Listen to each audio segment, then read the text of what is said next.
News on WUSA 9 News at 5. There's been an arrest in less than 24 hours after a U.S. Park police officer was injured in an ambush shooting. Thank you for joining us. I'm Leslie Foster. And I'm Lorenzo Hall. So police and ATF were back at that scene in Southeast D.C. today with dogs. And then not long after, D.C. police told us they found the two suspects.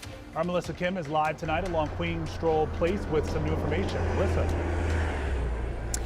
Yeah, good evening, guys. In the last hour, police announced those two arrests in this case, both of them facing charges in connection with the shooting of that U.S. Park police officer last night right here behind me, right down the street. Police say 21-year-old Darren Foster and 22-year-old Ashiel Foster, both from Southeast, are now in custody. Now, this all happened last night here on Queen Stroll Place Southeast. Investigators have been focused on this brown home behind me, and I can tell you that in the last 5 minutes or so, they've come out of this house with boxes and suitcases of evidence. Now, police say Darren Foster was arrested shortly after the shooting last night, while Ashiel Foster was taken into custody today.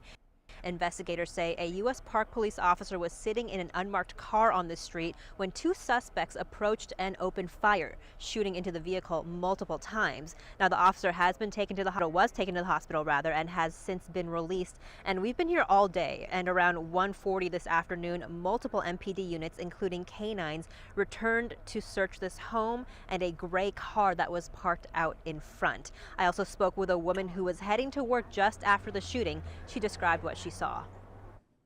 I was terrified. I got out the way. About 4 police cars zoomed past me, so I pulled over in the street.